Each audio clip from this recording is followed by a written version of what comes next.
That's the stock can. I think that sounds fantastic. Hello and welcome to another video. Now today I'm riding this, the brand new 2025 Triumph Tiger 900 GT Pro. So I've been riding this for the last couple of weeks, including a 6-hour round trip. So I've got some opinions about this motorcycle and why I think this is the best Tiger 900 Triumph have ever made. As we are out here in the sunshine, I can do a quick walk around. So we've got Brembo Stylema brakes. They are the best brakes known to man or beast. We've got Pirelli Scorpion Trail 3 tyres, 19-inch front wheel, Marzocchi upside down forks. We've got a tweaked engine making 13% more power.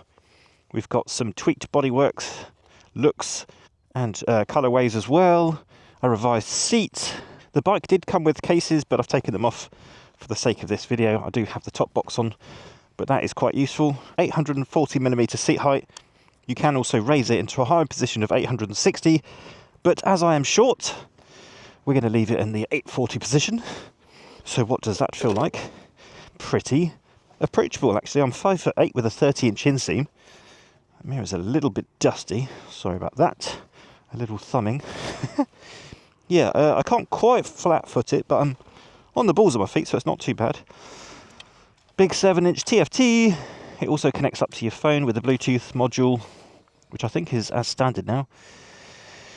There's a nice little message. I love this bike.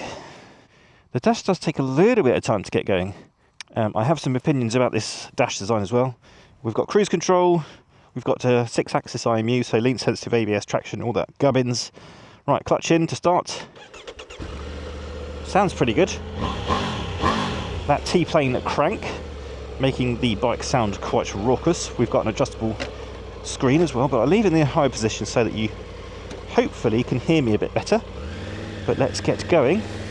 Now, as I said, I've lived with this bike for a couple of weeks, and I've done quite a lot of riding with it, including a 6-hour round trip up to Peterborough to ride a load of Ducatis, actually, the new Multistrada V2S and the V4. So those videos are out already, I think. But interestingly, the V2S is a direct competitor to this Tiger 900 GT Pro. So let's just go over some basic specs. The engine, it's a 888cc inline triple, T-plane crank, so it does make it's a bit of a strange firing order, but it does sound quite nice. Quite sort of cross-planey, and it makes 106.5 horsepower at, I think it's 9,500 RPM and 90 Newton meters of torque, and that's at 6,850 RPM. We've got the aforementioned Brembo Stylema brakes, radial brakes, 4-piston calipers, 320mm discs. We've got Marzocchi manual adjustability on the front suspension. Whoa there, little pheasant. Yeah, so we've got rebound and compression damping adjustment up front, and at the rear it's an electronically adjustable Marzocchi monoshock, and it's adjustable for preload and rebound damping, and that you do in the menu. But it's quite a nice system. I've mentioned the seat height, 840 or 860mm, so you have options, and that's nice to see. We have a wet weight of 222 kilograms, and that's with a full or 90% full tank, and that's a 20-litre tank. We have a slip and assist clutch. We have all sorts of electronics, which we'll go into, so 5 main riding modes. We've got rain, road, sport, off-road, as well as a rider customizable mode. We've got a 19-inch front wheel, 17-inch rear, but it handles quite nicely actually. Triumph don't really make any bikes that handle poorly, so it's not really a surprise. But it does cope with the twisty bits quite nicely. Adjustable screen, as I've already said. You've got these little wind deflectors up front. Oh, Brembo Stylemas are good. Hello, sir. So we've got a quick shifter, we've got cruise control, fog lights, daytime running lights, LED lights. I don't think we've got cornering lights though. Electronic rear suspension. So it is quite packed full of tech. Updates this year include a breathed on engine, so it's making 13% more peak power. I think the previous one was about 90-ish, 95 horsepower, something like that. So this is 106.5. I can't immediately tell the difference if I'm honest, because I've not ridden the previous one for quite a while. Last year I think it was, but I will have to take Triumph's word for it. I'm sure it does as they say. We've got an improved heated rider seat. I have actually used it because a couple of weeks ago it was actually quite cold, so heated grips and the heated seat were on and they were quite nice. The heated grips didn't get massively warm though, they're not hot. They were warm but not hot. It does make quite a nice noise. One of the biggest changes and most welcome changes this year though is the new vibration dampening mounts they've got on the handlebars. They certainly do help. The previous gen bike was quite vibraty doing motorway speeds, and as I've already said, I did a 6-hour stint on the motorway up to the north of England, and that was very welcome. You do still get vibes when you're really winding it on and you're in the upper part of the RPM, but sort of doing standard motorway stuff and even ever so slightly frisky motorway stuff, should we say European motorway speeds, it's not too bad. A big improvement over the previous generation bike. I actually owned, flip it out, a Tiger 850 Sport, which is essentially the previous generation 900 base model, just with a different map basically. But yeah, it is a big difference just how it feels. Your hands aren't numb after, well, my hands weren't numb at all after 6 hours of riding, so that's a really good advertisement for the new damping on the handlebars. The seat I found fairly comfortable for like a couple of hours, but after that I did start to feel a little bit, you know, having to move around quite a bit. So it is a soft feeling seat, but I did start to feel a little bit of pain on my bottom. But the seat is actually quite large, so you can sort of like scooch quite far back to alleviate any pinch points. But as I said, yeah, a couple of hours, that's as much as I wanted to do. Nice Porsche. That was lovely, the old Porsche, wasn't it?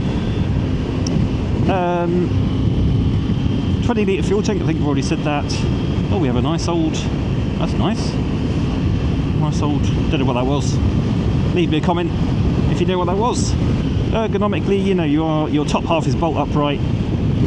Not too much of a bend on my legs, so, you know, I'm going to keep referencing that long trip I did. No knee pain whatsoever, that was totally fine.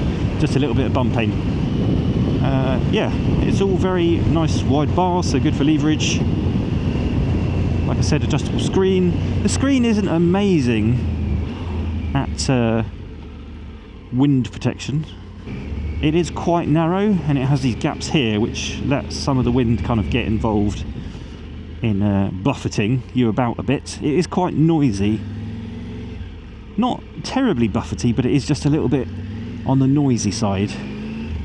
When I had my 850 Sport, I actually bought an aftermarket screen because I found that a little bit better, but then the screen was flipping huge. Suspension is really nice. You know, you can adjust it if you want to, but I've not had to fiddle with the settings at all. I've just left it as it. Oh no, sorry, I did actually crank up the rebound damping a little bit, just to make it a little bit more taut.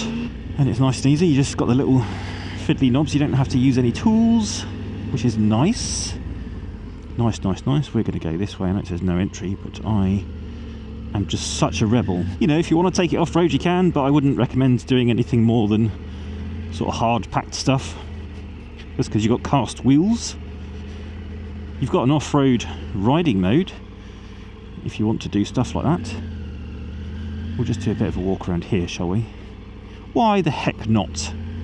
It sounds great, I think, the T-plane. I love that T-plane crank engine though. I'll give you a little taster. Yeah, listen to this. I mean, that sounds really... That's the stock can. I think that sounds fantastic. Yeah, so there's your upside down Marzocchi forks. Manually adjustable, two-way adjustment. 170 millimeters of travel, I think, or 180. It's either 180 or 170. Brembo stylemas, those brakes are phenomenal. Braided lines are standard as well. Big 320mm discs. We've got a bit of a beak. I quite like the beak on this bike. I think it looks lovely. We've got these fog lights, and those are turned on by this little doot here. This really handy at night time. So I was riding this at night, and the standard lights are actually quite good, but with these fog lights, it's absolutely fantastic at lighting the way. Really worthwhile, and I think there's a standard, as I said. Yeah, some updated looks. I think it's updated anyway. I think they've done a little bit tweaking. The build quality on the Tiger is absolutely phenomenal. I mean, look at all these, just how all the panels fit together. It's really lovely. And there's the beating heart of the Tiger 900, that 888cc inline triple, 106.5 horsepower, 90 newton meters of torque. Service intervals 6,000 miles or 12 months, whichever comes first. Tubular steel trellis frame with a bolt-on subframe. So if you did ding the rear, at least you could just, get a new subframe potentially, rather than writing the entire bike off. Centre stand is a standard. We've got rubber inserts for the grip, so those can come out, so you can do off-roady stuff. You've got the bear trap sort of style brake lever as well. Lovely big seat for the pillion, and rubber inserts on their foot pegs as well, so give them some nice damping on their feet. Yes, all in all, I think it looks like it is a lovely looking bike, I think. 17-inch rear wheel. As I said, pannier grab rail things, grab rails there, and your pannier racks there. These are not standard, you have to pay for these, they are quite expensive. There's your quick shifter as well, that's standard. Electronic suspension, and some nice graphics. This is my favourite colour actually. I think there's also red and blue and white. I don't know. Anyway, you can look it up on the internet on the Triumph website. So I've currently got the fuel status, because I find that quite useful. I want a bit more information, so I use that generally. Animations are a little bit slow, I think. So you could change the brightness, the theme. There's only 2 themes, and I think it's just a colour.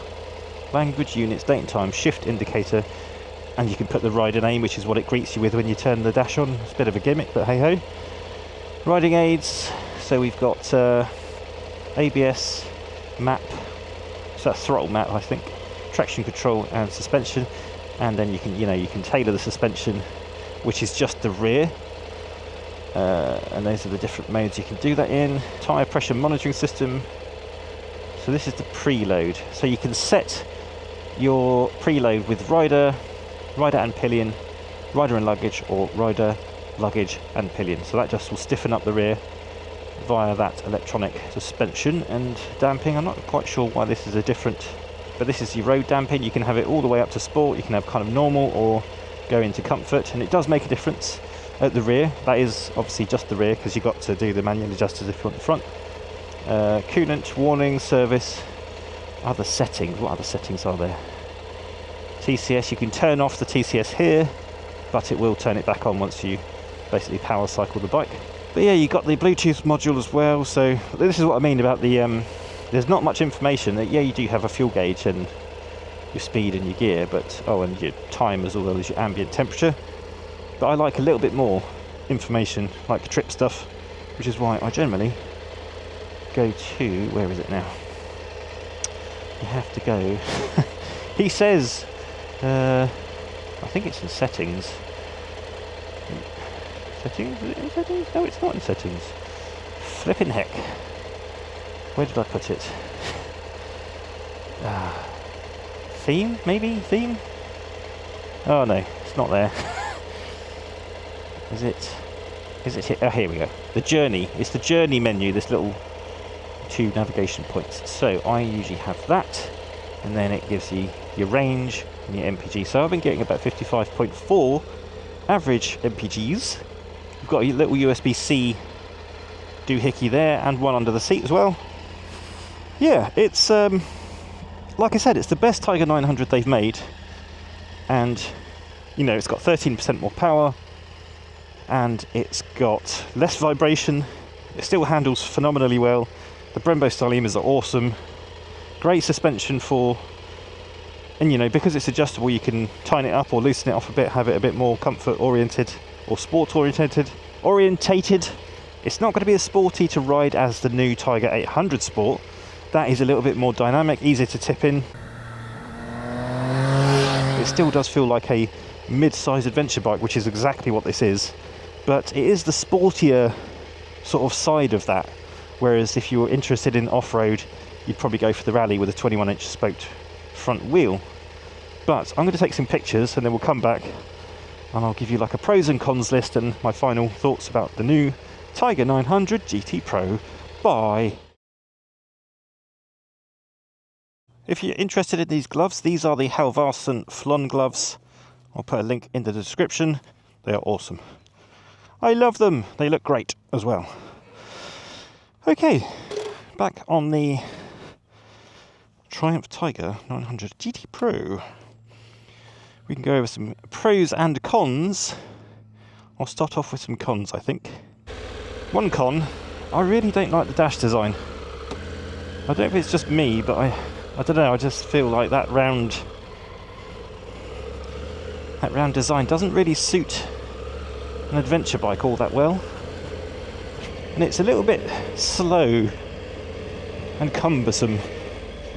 I feel like an adventure bike should have a lot more information. Yes, you can get the fuel status on there, but on my 850 Sport, for example, you could have the fuel status, you could have your trips, all on the one screen, and it's a massive 7-inch TFT, so I feel like a lot of that wheel estate is completely wasted. And I just don't think this is the right display design for this bike. They've essentially just used the same display that they've had on many of their other models, like the 1200RR, the Speed Triple 1200, and perhaps it suits those bikes more, but an adventure bike, I want to see a lot more information. Yes, you can do that, but I also want to see trip stuff, and I just feel like it's lacking in a lot of information that I like to see. Another con is the cruise control. I had a few issues with it. So as I said, 6-hour round trip, used the cruise control a lot. It's not radar cruise, so you know, it doesn't have those features. But what I found is, if I set it to 70, for example, and then I went to overtake, so twisted the throttle grip a little bit, sped up, when I pulled back into lane 1 and I gently eased off to get the cruise back to 70, every now and again it would quite aggressively drop way below that and kind of lurch, and then realise, oh, you'd set me at 70, hadn't you? And then like lurch me forward, and it really upset the balance of the bike, which was a bit weird. And it did it about 2 or 3 times. So I don't know if it's in need of a software update or what, but yeah, it's just a bit of cruise control strangeness. And as always, if I have issues with a bike, I mention them. You might not experience them yourself, but it's something I experienced during the loan of the bike. Flipping it. Another thing I found was the clutch. When it's cold, the clutch gets a bit grabby. It's just as you're letting it out, just as it's at that biting point, it then, every now and again, and it's usually when it's cold, it kind of grabs and just lurches you forward again. So I don't know if this bike might need them to look at it or what, but, and again, not all the time, but just every now and again. The seat, I would like the seat to be more comfortable. For me, I think I'd need to have a firmer seat. It is quite soft, and I find with soft seats, just for myself, they're a little bit uncomfortable on a longer journey. And I have tested this on a longer journey. Kind of 6 hours is as much as as you'd want to do. Well, for me anyway. I know some people are crazy and want to do 10 hours in the saddle, not me. No thanks. Yeah, it did get a little bit uncomfortable. But those are the cons, essentially. But there's a lot to like about this bike. That engine is lovely, and it's now even smoother thanks to the vibration damping of the handlebars. It handles really nicely, even though it's got a 19-inch front wheel. I think it handles remarkably well, like most Triumphs, to be honest. Braking is absolutely phenomenal for those styleemers. You really can one finger brake and almost stopping the damn thing. It's got all the tech you'd ever want and more. Cruise control, obviously, that's a nice thing to have, despite the aforementioned issues. Oh yeah, those brakes are good. It sounds absolutely fantastic. There's absolutely no need to get an aftermarket exhaust for this bike. And in fact, on my Tiger 850 Sport, I had a Zard exhaust which looked beautiful, but it was just it was far too noisy. On a longer journey, it really just really resonated in my lid. So for me, I would say the stock exhaust sound is perfect. Don't need anything else. It sounds really aggressive, really growly. Lovely, absolutely love it. It looks beautiful as well. I think it's a really pretty adventure bike, one of the prettiest actually, up there with the Africa Twin. Excellent performance from the engine. If I didn't already mention that, I might have done. But yeah, engine is lovely and pokey. It's just a fantastic mid-sized adventure bike. Price is £13,800 for this GT Pro. You get all the bells and whistles with that. It's going up against bikes like the Ducati Multistrada V2, which is a little bit more expensive with all the bits and pieces on it, but I think they're fairly evenly matched. The Ducati has a bit more power, and I think it's a little bit lighter. What other bikes competing? Maybe the 1050, the V-Strom 1050, the more road biased one. I don't think they call it the RE, do they? It's just a 1050. I don't think there's anything from Kawasaki, because the Versys has got a 17-inch front, so that's not really competing. Maybe something from Moto Guzzi, the V100 Mandello, but I don't know. I've not ridden that bike, so I can't really comment. But other things to think about anyway.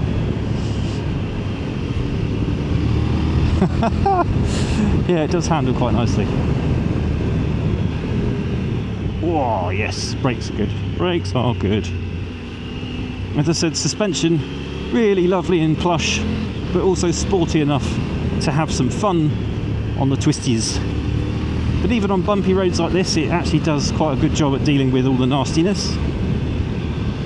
Plenty of riding modes, and they do make a nice difference. Sport obviously being the most aggressive, rain being the least aggressive, and the suspension on that electronic rear shock does also, you can also feel that when it's dialed all the way down to comfort.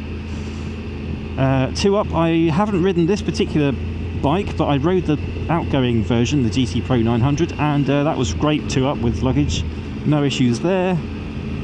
So yeah, 2up touring, I can't see it being an issue too much. Yeah, all in all, great bike. Definitely one to consider if you're in the market for a sort of 900cc, 100-ish horsepower mid-size adventure bike. You really do need to check this bike out if you're in the market for something like that. So, I think that will just about cover it. Oh, the mirrors are good as well. Nice, good visibility, not just staring at your elbows, which is handy. Another con I should have mentioned is the screen. I wish it was a little bit wider. So, other than that, yeah, plenty to love about this bike, as I've already said. That T-plane crank does sound great. It really does sound good. Yeah, it's a kind of bike I can imagine just pooping off into the sunset, taking the really nice country lanes all the way to far-flung reaches of Europe or something. It is a very fun motorcycle. Whee! Right, I think that will just about do it for this video. Thank you so much for watching. Don't forget to subscribe. I've got lots more videos coming soon, including another test ride of the Tiger 800 Sport. I'll do a longer ride on that one to see whether I think it's all day comfortable or not. But yeah, if you do go out today, do ride safely, but remember to have fun, of course, otherwise what is the point? And until next time, you take care. Peace!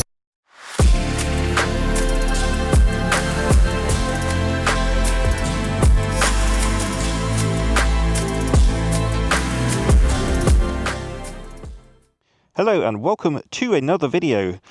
And yeah, bollocks.